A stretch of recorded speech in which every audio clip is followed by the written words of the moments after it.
அஸ்ஸலாமு அலைக்கும். எல்லோரும் எப்படி இருக்கீங்க? Good afternoon. இன்றைக்கி வந்து மட்டன் என்னக்கா பண்ண போகிற நீ? Mutton gravy. எத்தனை கிலோ இது? 1 kilo. 1 kg mutton, fresh mutton வாங்கியாச்சு. தேவையான வெங்காயம், தக்காளி பழம், பச்சை மிளகா, புதினா வெட்டி வச்சுருக்கோம். சமையல் ஸ்டார்ட் பண்ண போகிறோம். கடைக்காரன் கொஞ்சம் பீஸை வந்து அதிகமாக போட்டதுனால வந்து தேவையான அளவு கட் பண்ணிட்டு இருக்காப்புல எங்கள் அக்கா.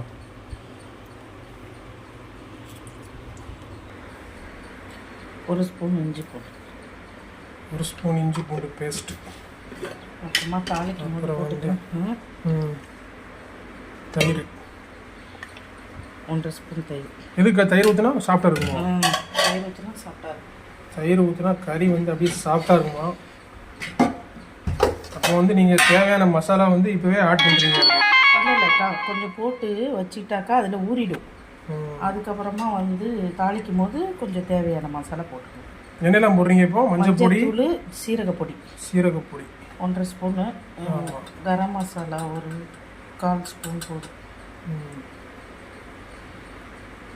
சோம்புத்தூள் 1 ஸ்பூன், சோம்புத்தூள் 1 ஸ்பூன், சூப்பர். அப்புறம் காரப்பொடி 1 ஸ்பூன், சில்லி பவுடர், உப்பு கொஞ்சம் தேவையான அளவு உப்பு. எல்லாம் இது கொஞ்சம் விரைவி வச்சு வரணும்.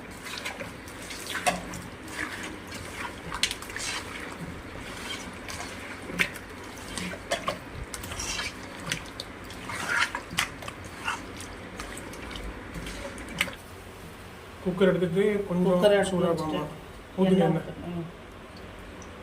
அவங்கவுங்க தேவைக்கு தகுந்த மாதிரி ஊற்றிக்கிட்டோம். நம்மளுக்கு தேவைக்கு நம்ம ஊற்றணும். இது வந்து நம்ம வந்து என்னென்னக்கா சன்ஃப்ளவர்னா? Sunflower oil. தேவையான அளவு எண்ணெயை ஊற்றணும். நல்ல எண்ணெய் சூடாகிட்டுருக்குன்னா எண்ணெய் சூடானோன்னு பட்டையும்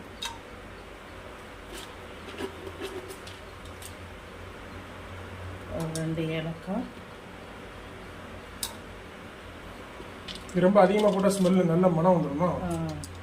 தேவையான அளவு 4-5 கிராம்பு, 2-3 ஏலக்காய், பட்டை. இந்த இலையெல்லாம் போட மாட்டீங்களா? இலையெல்லாம் போடுறது ரொம்ப வாசனை அடிக்கும், அதனால போடுறது. எண்ணெய் சூடாகிடுச்சு. வெங்காயம், பட்டை கிராம்பு வெடிச்சிருச்சு. வெங்காயம்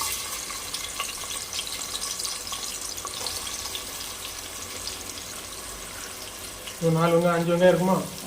ஒரு 5-6 வெங்காயம். நான் சின்ன வெங்காயமாக இருக்கிறதுனால கொஞ்சம் நிறைய எடுத்துருக்கேன். பெரிய வெங்காயம்னா ஒரு 1 கிலோவுக்கு 3 வெங்காயம் போட்டு.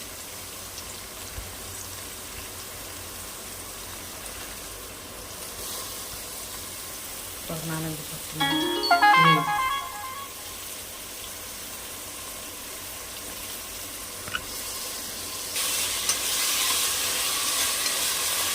நல்லா வதங்கணும். நல்ல வெங்காயம் வந்து பொன்னிறமாக வதங்கணும். வெங்காயம்லாம் நல்லா வதக்கினாதான் நல்லா இருக்கும் கிரேவி. உப்பு கொடுக்குறேன். உப்பு போட்டால் இன்னும் கொஞ்சம் நல்லா வதங்கணும். நல்லா வதங்க, சீக்கிரம் வதங்க.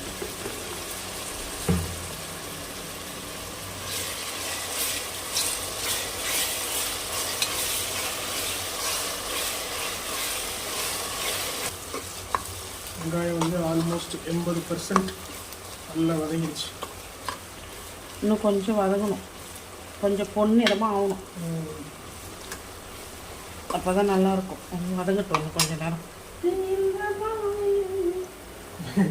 வெங்காயம் செம்ம. எங்கள் அக்கா பாட்டுட்டே வரா. வெங்காயம் அழகாக வதங்கிடுச்சு. வதங்கிடுச்சாக்கா? வதங்கிடுச்சு. தக்காளி போடலாமா?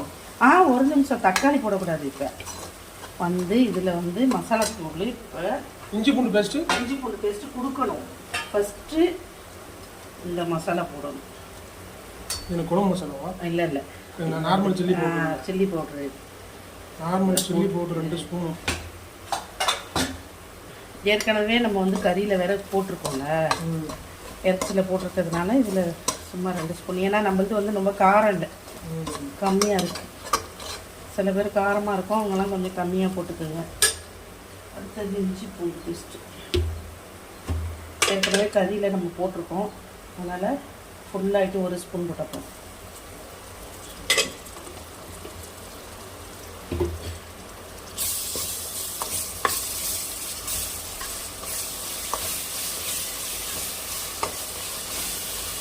இஞ்சி பூண்டு வாடை போயிடுச்சு. நல்லா வதக்கினதுக்கப்புறம் ஒரு தயிர் ஊற்றுறீங்களா? கொஞ்சம் தயிர் ஊற்றுறேன், ஏன்னா அதில் ஒரு ஸ்பூன் போட்டிருக்கேன், இதில் ஒரு ஸ்பூன் தயிர்.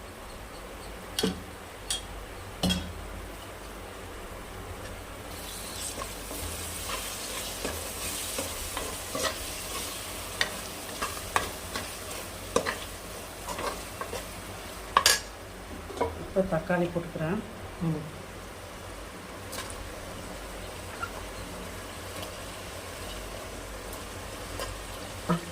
எத்தனை தக்காளி தான் இது? குட்டி குட்டி தக்காளி தான், ஒரு நாலு தக்காளி. 4 தக்காளி.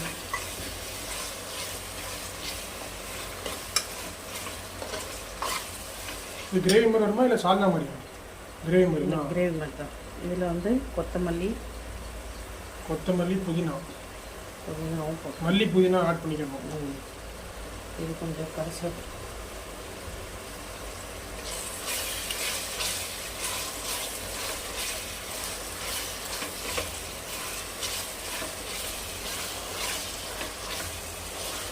ஸ்மெல்லே செம்மையாக இருக்குண்ணா. வரும்போது ஸ்மெல்லே சூப்பர்.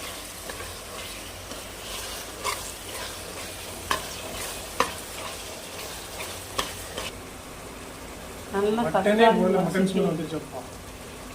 நல்லா மசிஞ்சதுக்கு அப்புறம் தான் மட்டன் போடணும்.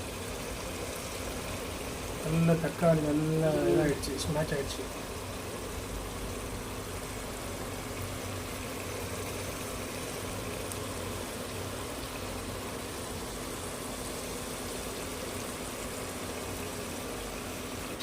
நம்ம விரைவி வச்சுருந்த மட்டன் எல்லாம் மசாலா போட்டு எடுத்தாச்சு. அண்ணன் வேறு இலையில வந்துட்டாப்ல. சரி ரைட்டு போடலாமா? போடுங்க.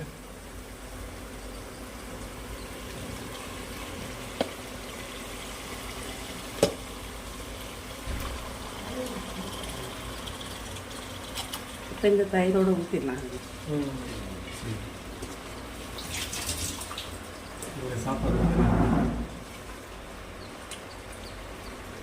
நல்லா இதை வதக்கி கொடுத்துடலாம்.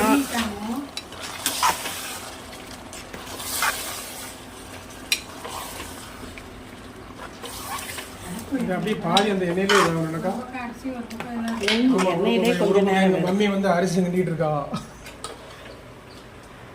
சோறு ரெடி ஆகிட்டு இருக்கு, இந்த பக்கம் குழம்பு ரெடி ஆகிட்டு இருக்கு.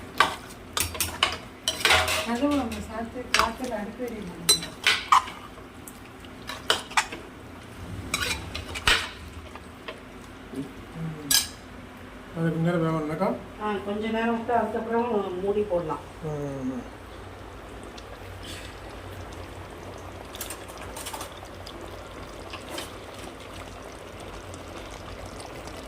இது கொஞ்சம் அப்படி அந்த எண்ணெயிலே கொஞ்சம் அப்படி வேகணும்.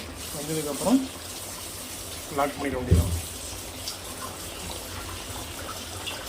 உருளைக்கிழங்கு கொஞ்சம் போடணும்னு சொல்லு.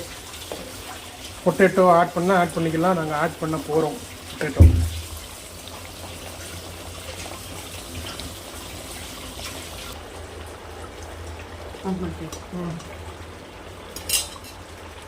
தண்ணி ஊற்றுறேன், மசாலா தண்ணி பண்ணிட்டு ஒரு 4 உருளைக்கிழங்கு. திரும்ப புதினா போடணுமா? கொஞ்சம் லாஸ்ட்டாக போட்டு கட் பண்ணி போட்டு.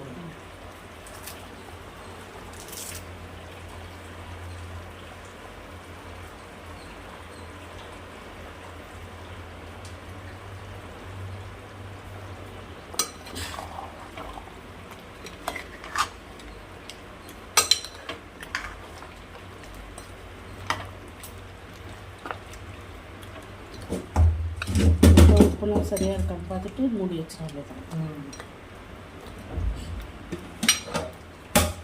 இதில் லெவலாக தண்ணிலாம் ஊற்றக்கூடாதா?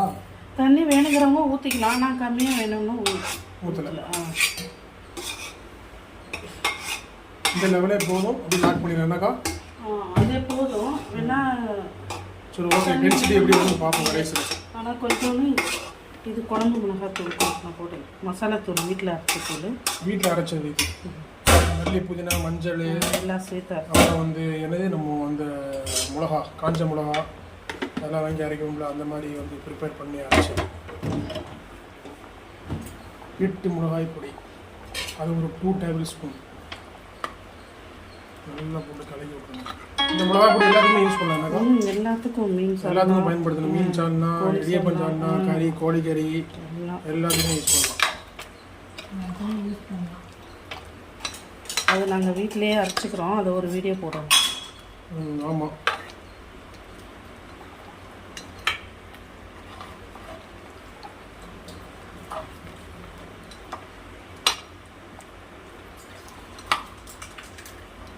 எத்தனை விசிலுக்கா போகணும்? 3 விசில் அடித்தா போதும். ஏன்னா இது மட்டன் வந்து கொஞ்சம் இலச்சு தான். 3 விசில் அடித்தா போதும். லாக் பண்ணிடலாமா? லாக் பண்ணிடலாம். கொஞ்சம் லாக் பண்ணிடலாம். ஒரு 4 விசில். என்னக்கா 3 whistle 4 விசிலா? 4 whistle.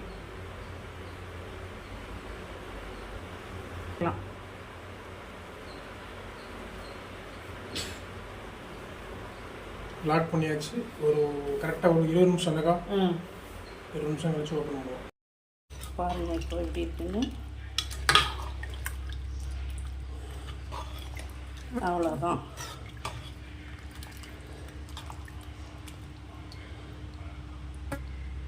Mutton gravy ready. கறி நல்லா வெந்திருக்கு. நீங்களும் உங்கள் வீட்டில் ட்ரை பண்ணுங்கள். எங்கள் சேனலுக்கு சப்போர்ட் பண்ணுங்கள், லைக் பண்ணுங்கள், ஷேர் பண்ணுங்கள். மறக்காமல் பெல் ஐக்கானை கிளிக் பண்ணுங்கள்.